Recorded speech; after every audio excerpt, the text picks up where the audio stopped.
just looking at him. So I went there with him one time, and I tried to talk to these people, like, why don't you guys, somebody's here to help you. And he's like, why do we have to learn? Why? Because when there's no food, and there's hunger, and we see people with big TV, they come, they take our pictures, they're on TV, the following day, planes are landing with food. Right? And I was like, this is the problem. Right? So they have just realized that why do we have to try? Because when we don't need it, when we don't have it, they come. So are we helping or are we destroying?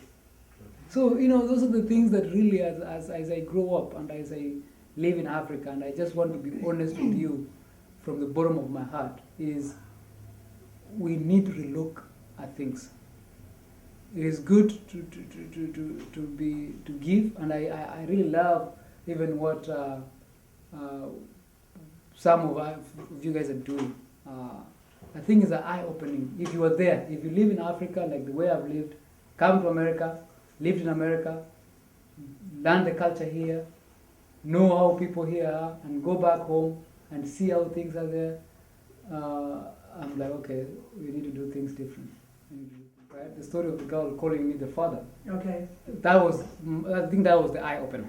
To me, I think that was the time. Now I realize, okay, we need, and also sitting with the men and seeing the way she said the low esteem of the men, feeling that they're not wanted. So that is the turning point, that we need to empower the people.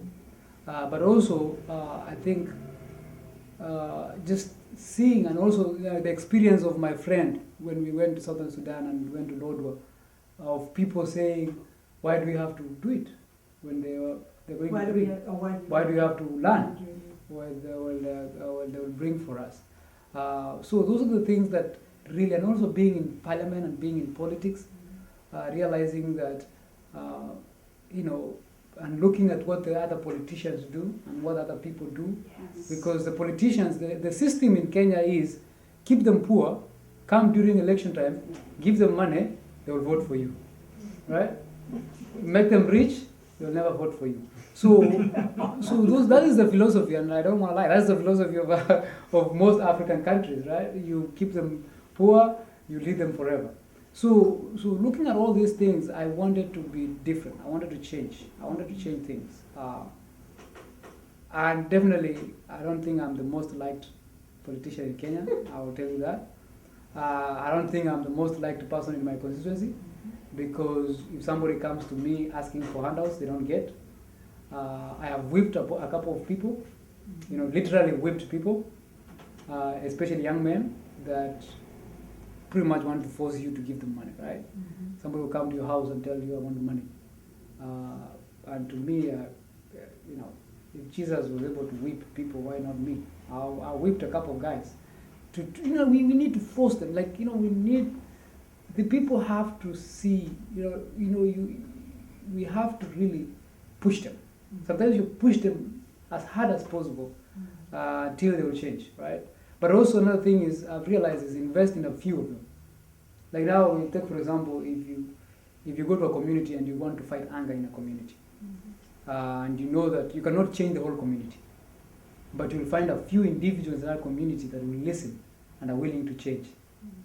You trust them and know that they are good, invest in them. Invest in them 100%. It's better for you to not even, if you have, let's say if you have $50,000 to change a community, it's better for you to invest in few individuals that other people learn from. And when other people see Africa, let me tell you, we are followers. They will see one person succeed, everybody comes. And that's one, like now with the dairy project, one thing I realized was you cannot change everybody. Right? You're trying to tell everybody this is where to go, this is where to go. And then I realized, you know what? Let me find a few individuals, a few people, a few families, and empower them. And when everybody sees those families being empowered, everybody now wants, I want that. I want that.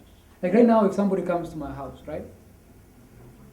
We're starting a microfinancing in the dairy project. Because I realized, okay, one thing is there are farmers who cannot get a bank loan. Because also the interest rate of Kenyan banks are very high. They are like 20%. A lot of people cannot afford that. So we're starting a microfinancing. This microfinancing project we're doing is this is for dairy farmers, people who have, because we know dairy farming is like a business whereby people earn money every month. And there's two things in Kenya, either a corn farmer or a dairy farmer. So a corn farmer waits for a whole year. So you can never really finance that. And it's it is really not a profitable thing to do. In business or even anything, statistically, you're poor if you become unless you're a big scale and rich person. So I'm trying to change people from that, a mentality of a corn farming to a dairy farming as a business. So now we have three finances. We are doing what is called a Elimu fund. Elimu is education. In Say it again. Education. It's called Elimu fund. Yeah. It's a Kenyan word of Swahili word of education. So we're doing a Elimu fund, we're doing development fund, and then we're doing startup loans. So right now, if somebody comes to me and say, Wesley, I want you to give me money for school fees. First of all, I ask them, how many cows do you have? Say, I have 2 cows. How much milk do you milk every day? 10 liters, right? How much do you need? They say $300 to take the kid to school. I take them to so in the dairy project we have finance department. So I take them there, they do a math, they tell him, okay, you need 300, your milk you're supplying 10 liters a day, 10 liters is about 30 shillings a liter, right? So we'll give you 300 and we'll give you a repayment plan for all year. So they give him 300 as a loan, and they will deduct from the milk supply every month until they finish repaying. So that person, it feels good because he is the one taking the child to school. He is paying like he's working. That is like him working hard to do it, to take the child to school. So that's what now, like, you make them work. Otherwise, in the past, if somebody came to an MP and say, I need school fees, okay, here's the money, right? But now I'm changing to make them feel like, so I sit down with them, right? I take time to sit down with them, and we do mathematically. How much do you need? This much. How much do you supply? This much. Why don't you get a loan from the cooperative, become a member of cooperative, get a loan, and then I write them a letter, I send them to the dairy, I say, can you help this person if you can? And my job is done. And then they take care of it. So now, and that person, because he didn't have that 300 at once, but he has maybe he can afford $2 a day or $1 a day, but he doesn't have 300 at once. But that person never thought that my $2 a day can make 300. $2 a day is Yeah. lot. So, or even $1 a day. That $1 a day will make him have 300. But now if you show them that you don't have this money, but we can give you this money, but you have to repay them in a period of 1 year. So the child goes to school in January, paid for school fees for the whole year, but the father pays slowly until the end of the year, and does not have to worry about the child anymore. I'm compelled to make one more comment about this, and that is, while you're talking about the alcoholic men, villages and the cities and so forth, at home are the mothers and taking care of all of it. So I just can't quite see the sustainability of our interventions stopping at, transforming the alcoholic. I think we need to empower the women, and I can't understand why their voice cannot be loud enough in the Parliament, in the Assembly, to make a difference. There's a positive and a risk in doing one gender empowerment, and this I'll be honest with you. And I have even stood up, even in Parliament, I've been very strong. Good. And I've even stood up in front of the President, and I've told the President the truth. Because I'll tell you, I'll give you a reality of how I know how things are going. The government is investing a lot. If you go to Kenya right now, there's a lot of opportunities of a woman to get financial help. like the government started something called Weso Fund, where women can go and borrow a loan. There is what is called Women Enterprise, for women to go get a loan.